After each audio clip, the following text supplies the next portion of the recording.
Let's talk about foreign keys. So we have our recipes table. What happens if we delete from it? So this is the khachapuri. If we delete that, we still have photos in the other table. That's a problem, right? We don't want orphan photos. So let's just run that. Okay, and now we'll select them. We still have photos here, right? That's a problem. We don't want to have photos just hanging out in our database if they don't correspond to a recipe. Wouldn't it be good if we could constrain that if we delete something from our recipes table that necessarily those things have to go out of the photos table? Well, lo and behold, there's something called a foreign key that actually will do that for you. So I'm actually going to reset my table right now because I want to make sure everything works the same way. So if you run this little query here, it'll just reset your table to everything being good data again. This is kind of an interesting one here, the if exists. So if it didn't exist, this wouldn't do anything. So this just adds a bit of resiliency to say hey, if this exists, drop it. If not, do nothing. Okay, so we did that. Now we're gonna recreate our photos table a little bit differently this time. So create table, recipes, photos. Okay, we're gonna give it a photo ID of integer.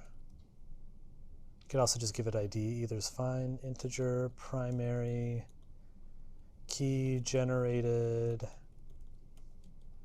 always as identity. Okay, we're going to have a URL, which is a varchar 255, not null. And then we're going to do this recipe ID, but we're going to make this one a little bit different. It's going to be an int, but it's going to say references, recipes, the recipes table, and specifically the recipe ID in that table. Then you have to tell it what to do if a delete happens. So you could do on delete. There's do nothing, I think. There's set null. So it's not do nothing. It's no action, which basically means, hey, if someone's trying to delete out of this table and has not already cleaned up the other table, just throw an error. Make them go clean the other thing first before you come back to me. Now I'm lazy because if someone deletes something from the recipes table, I just want to delete those photos, right? So I'm going to say on delete cascade. This is basically saying, hey, if someone actually deletes out of the recipes table, just delete everything that this references in the other table. So now if I run this delete that I ran up here, what would you expect to happen to its photos in the other table? They would go, right? They would delete. The delete would cascade to the recipes photos tables.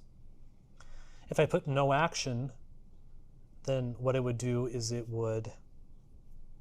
this would error until I ran the delete on the other table first. And then if I did set null, what it would do is it would just set recipe ID to be null, right? So then I would have orphan photos, but they don't have any recipe IDs that they do, hook up with. So I just showed you here on delete. You can also put on an on update if there's some sort of synced state between the two. Let's say I have I don't know, I'm making stuff up now, but let's say I have English photos and French photos. And if I update a photo to be French instead of English, and you want that to update to cascade to the other one, you can handle that with the on update part of it. We're not going to do anything with that today. We just care about the on delete. But that's what's cool about a foreign key, is now I can have this tight relationship between table A and table B. What's also cool about this, if I try and insert into recipes, photos, values, I guess I have to put here recipe ID, title body, and I put values, you know, some number that's not realistic, thing, other thing.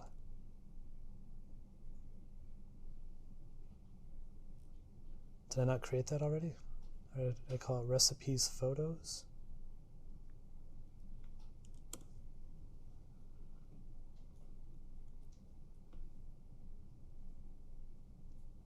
Oh yeah.